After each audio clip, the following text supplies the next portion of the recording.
Bollywood silver screen presenting evolution.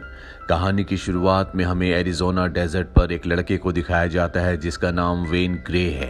दरअसल कल उसका फायर फाइटर का एग्जाम है जिसकी वो यहाँ पर प्रैक्टिस कर रहा होता है और तभी अंतरिक्ष से हमारी दुनिया में यानी कि ठीक उसी जगह जहाँ पर वो प्रैक्टिस कर रहा है एक मिटियोर गिरता है जिससे एक धमाका होता है। वो अपनी जान बड़ी मुश्किल से बचाता है और अब ये डेजर्ट धमाके की वजह से उस बीहड़ के नीचे जो सुरंगें होती है वहां पर जाकर गिर जाता है। अगले दिन इसी जगह के लोकल कॉलेज के दो प्रोफेसर जिनका नाम है केन और हैरी, वो दोनों के दोनों इन्वेस्टिगेशन करने के लिए आते हैं क्योंकि ये साइंस के प्रोफेसर्स हैं। और जब ये उस मिटियोर की इन्वेस्टिगेशन करते हैं, उसे तोड़ते हैं तो देखते हैं कि उसके अंदर से अजीब सा ब्लू कलर का लिक्विड निकल रहा है। ये उसका भी सैंपल ले लेते हैं और जब ये अपनी लैब में उस सैंपल को चेक करते हैं तो ये देखते हैं कि उस लिक्विड में, उस मिटियोर में जीवन के अंश हैं। लेकिन सबसे हैरानी की बात यह है कि जिस स्पीड से जीवाश्म बढ़ रहे होते हैं वो अपने आप में एक हैरानी की बात होती है क्योंकि ऐसा हजारों और करोड़ों सालों में होता है। ये प्रोसेस जो हजारों करोड़ों सालों का है वो यहाँ पर चंद ही मिनटों में हो गया होता है। इस बात से दोनों के दोनों साइंस के प्रोफेसर चिंता में आ जाते हैं। अगले दिन वो प्रोफेसर अपने स्टूडेंट्स को लेकर उसी जगह जाते हैं और जब वो उस डेजर्ट के नीचे सुरंगों में जाते हैं जहां पर मिटियोर है तो देखते हैं कि आसपास का वातावरण पूरी तरह से बदल चुका है। यहाँ पर छोटे छोटे पौधे उग चुके हैं जो धरती के नहीं हैं। साथ ही यहाँ पर छोटे छोटे बहुत सारे कीड़े भी हैं जिनके ऊपर एक धुएं की धुंध की परत है यानी कि उनका अपना एक वातावरण है। केन जैसे ही उन कीड़ों में से एक कीड़े को उठाकर ऊपर लाता है तो वो मर जाता है। इसका मतलब ये है कि धरती के वातावरण में जिंदा नहीं रह सकते। इसीलिए हैरी और केन वहीं की मिट्टी को एक बोतल में डालते हैं और उस बोतल में 3 कीड़ों को डालकर अपने साथ ले आते हैं। पर कुछ देर बाद ये देखते हैं कि वो 3 कीड़े आपस में स्प्लिट हो रहे हैं यानी कि एक कीड़े से दूसरा कीड़ा निकल रहा है जो अपने आप में बहुत हैरानी की बात है। हालांकि हैरी और केन ये बात गवर्नमेंट को बताना चाहते हैं पर सबसे पहले वो अपने रिसर्च पेपर पूरे करना चाहते हैं ताकि इस खोज का श्रेय इन दोनों को मिले। अगले दिन एक बार फिर से ये उसी जगह पर जाते हैं पर जब ये उस डेजर्ट पर पहुंचते हैं तो देखते हैं कि वो जगह पूरी तरह से अब यूएस गवर्नमेंट के कब्जे में है। उस जगह को सील कर दिया गया है। इसके बाद हैरी और केन यूएस जनरल के पास जाते हैं। दरअसल केन पहले आर्मी में काम किया करता था इसीलिए वो यूएस जनरल को पहले से जानता है। यूएस जनरल को और आर्मी को पता था कि केन कुछ न कुछ इस तरह का काम करता रहता है। वो एक रिसर्चर है इसीलिए उनकी नजर हमेशा उसके कंप्यूटर पर रहती थी। उन्होंने उसी के कंप्यूटर को हैक करके ये पूरी इंफॉर्मेशन निकाली थी। यहाँ पर अब एक और वैज्ञानिक आती है जिसका नाम होता है एलिसन। एलिसन इन दोनों से कहती है कि अब तक की सबसे बड़ी खोज हो सकती है, तुम्हें इसे गवर्नमेंट से छुपाना नहीं चाहिए था। इससे हम पूरी दुनिया को, पूरे मेडिकल सिस्टम को बदल सकते हैं। केन कहता है कि इसकी खोज हमने सबसे पहले की थी, इसका जो भी श्रेय है, जो भी क्रेडिट है वो हम दोनों को मिलना चाहिए था। लेकिन जनरल कहता है कि अब ये पूरी तरह से आर्मी के कब्जे में है, इसका श्रेय तो दूर, तुम दोनों को यहाँ पर आने की भी इजाजत नहीं है। इस जगह से हमेशा हमेशा के लिए दूर रहना। और इन दोनों को इस जगह से निकाल दिया जाता है। लेकिन ये दोनों इतनी जल्दी हार मानने वाले नहीं होते इसीलिए कोर्ट जाते हैं ताकि इन्हें इनका अधिकार, इनकी रिसर्च वापस मिल सके। कोर्ट में हमें ये पता चलता है कि केन जब आर्मी में था तो उसने एक एक्सपेरिमेंट, एक रिसर्च किया था जो पूरी तरह से फेल हो गया था जिससे कई सोल्जर्स को नुकसान हुआ था। इसीलिए उसे आर्मी से निकाल दिया गया था और अब उसके अतीत को देखते हुए उसके इस दावे को भी खारिज कर दिया जाता है। ये दोनों के दोनों निराश होकर वापस अपनी लैब में आते हैं और देखते हैं कि इनकी सारी रिसर्च चोरी हो चुकी है, इनके सैंपल्स भी वहां पर नहीं है। दरअसल ये सब जर्नल ने करवाया होता है और अब ये किसी भी तरह से अपने सैंपल्स को वापस पाना चाहते हैं। इसीलिए एक बार फिर से उसी जगह पहुंच जाते हैं जहां पर वो मिटियोर है यानी कि डेजर्ट में। लेकिन चारों तरफ बहुत सख्त पहरा होता है इसीलिए अपना भेष बदलते हैं यानी कि वहीं के स्टाफ के कपड़े पहन लेते हैं और लिफ्ट से नीचे जाना शुरू करते हैं। लिफ्ट में हैरी अजीब किस्म का डांस कर रहा होता है जिससे गार्ड को शक हो जाता है क्योंकि वो सीसीटीवी कैमरे में इन दोनों को देख रहा होता है। अब ये दोनों के दोनों उस जगह पहुंच जाते हैं जहां पर मिटियोर है और यहां पहुंचकर ये पूरी तरह से हैरान हो जाते हैं क्योंकि कुछ ही दिनों दिनों में यहाँ का पूरा हुलिया बदल गया होता है। वो छोटे छोटे पौधे अब बहुत बड़े हो चुके हैं और जो कीड़े थे अब वो भी अलग अलग रूप में यहाँ पर घूम रहे होते हैं। ये पूरी एक अलग दुनिया होती है। ये प्रोसेस हमारी दुनिया में करोड़ों सालों में हुआ था, लेकिन यहाँ पर कुछ ही दिनों में हो गया। अब इससे पहले कि ये यहाँ से सैंपल लेकर निकलते, एलिसन इन दोनों को पहचान लेती है और सिक्योरिटी के साथ नीचे केव्स में आ जाती है।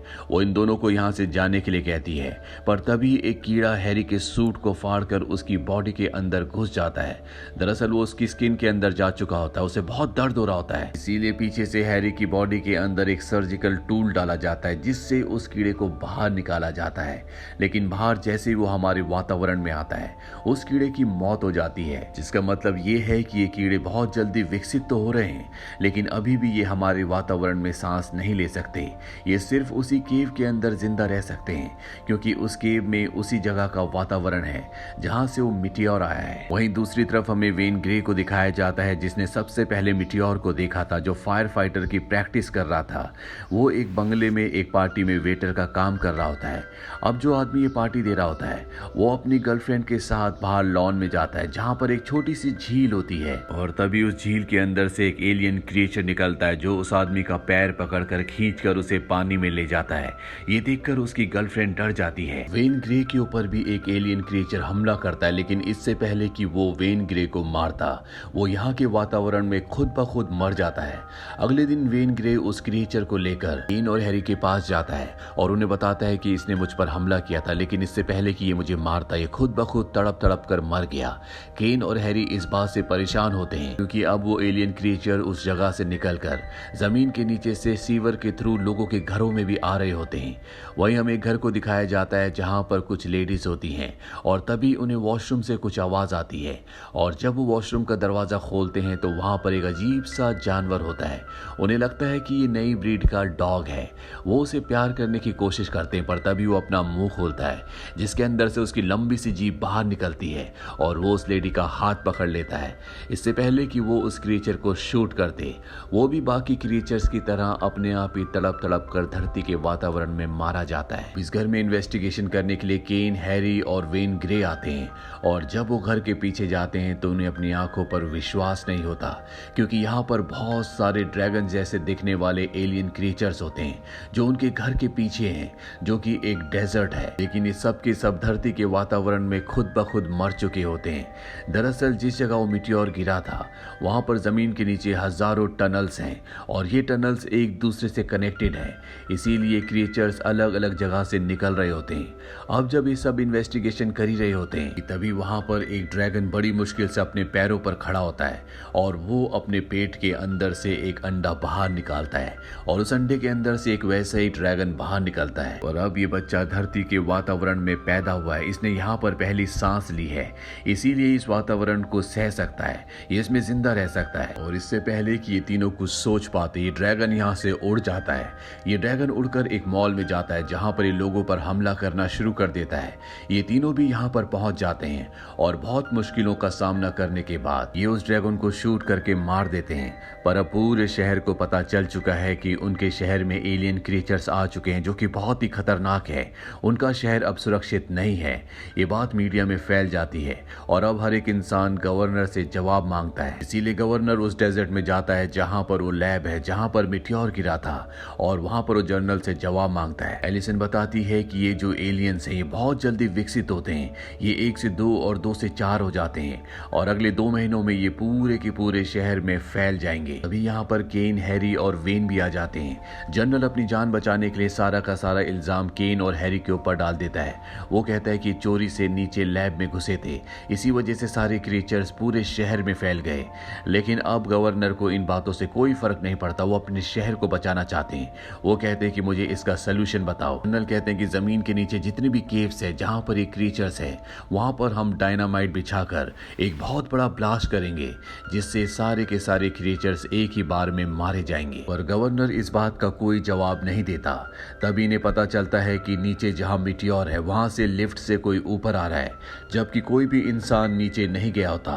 सब के सब चौकस हो जाते हैं, और अगले पल नीचे से एक गोरिल्ला जैसा क्रिएचर बाहर निकलता है जो बहुत ही शक्तिशाली और बहुत ही खतरनाक होता है। वो गवर्नर के ऊपर हमला कर देता है, पर इससे पहले कि वो गवर्नर को मारता, वेन उसे गोली मारकर खत्म कर देता है। गवर्नर इस हमले से बहुत बुरी तरह से डर गया होता। उसे समझ में आ जाता है कि ये क्रिएचर्स कितने बुद्धिमान और शक्तिशाली हैं।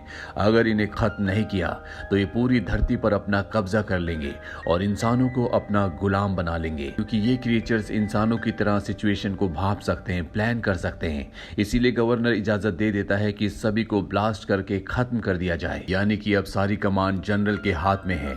गवर्नर केन और हैरी को यहाँ से जाने के लिए कहता है। केन और हैरी के साथ एलिसन भी चली जाती है, क्योंकि वो इस फेवर में नहीं होती कि सुरंगों को ब्लास्ट किया जाए। वो केन और हैरी की भी सैंपल अपने साथ ले आती है जो उनकी लैब से जनरल ने चोरी करवाए थे। केन और हैरी ये देखकर हैरान होते हैं कि सारे जीवाश्म डिवेलप हो चुके हैं, विकसित हो चुके हैं, लेकिन उन्होंने जो सैंपल एक लिक्विड में रखे थे वो अभी तक विकसित क्यों नहीं हुए। हैरी को कुछ समझ नहीं आ रहा होता, इसीलिए फ्रस्ट्रेशन में वो जलती हुई तीली अपने सैंपल की तरफ फेंकता है, जिससे उनके सैंपल वाले लिक्विड में आग लग जाते हैं और उसके अंदर जो सैंपल होते हैं वो बहुत जल्दी विकसित हो जाते हैं। ये देखकर ये चारों के चारों हैरान है और समझ जाते हैं कि अगर केव्स के अंदर ब्लास्ट किया गया वो क्रिएचर्स इतनी जल्दी विकसित हो जाएंगे कि इंसानों को संभलने का मौका भी नहीं मिलेगा और पूरी धरती पर वो अपना कब्जा कर लेंगे। इनको यहाँ पर पूरी बात समझ में आ जाती है। वो कहता है कि जब तक मीटियोर अंतरिक्ष में था तो वहां पर कोई भी हीट ना होने की वजह से एलियन डीएनए विकसित नहीं हुआ, लेकिन जैसे मीटियोर धरती के वातावरण के संपर्क में आया तो वातावरण के घर्षण की वजह से उसमें हीट जनरेट हुई, जिससे सारे एलियन डीएनए एक्टिवेट हो गए और हमारा सैंपल इसलिए एक्टिवेट नहीं हुआ क्योंकि अब तक ये फ्रीजर के अंदर था। In periodic table of elements देखकर इस बात की गणना करता है कि जिस तरह से ज्यादा मात्रा में कार्बन डाइऑक्साइड इंसानों के लिए जहर है, इन एलियन क्रिएचर्स के लिए उसी तरह से सिलेनियम जहर है, लेकिन इतनी मात्रा में सिलेनियम इन्हें कहां से मिलेगा। अभी वहां पर केन के कॉलेज के 2 स्टूडेंट्स आते हैं और वो केन को बताते हैं कि शैम्पू में सिलेनियम होता है। वेन जो खुद भी कई सालों से फायर फाइटर के एग्जाम दे रहा है लेकिन वो उसे क्लियर नहीं कर पा रहा, वो कहता है कि हम बहुत सारा शैम्पू एक फायर फाइटर के ट्रक में डाल देंगे और इससे हम उस शैम्पू को उन एलियन क्रिएचर्स के ऊपर छिड़क देंगे। ये ऐसे ही करते हैं, ये एक पूरा शैम्पू का ट्रक भरकर अब उन केव्स की तरफ निकल पड़ते हैं। वहीं एलिसन जनरल को ये आगाह करने की कोशिश करती है कि उन्हें बॉम्ब से ना उड़ाया जाए, नहीं तो बहुत जल्दी विकसित होंगे, लेकिन जनरल उससे फोन पर बात करने से मना कर देता है।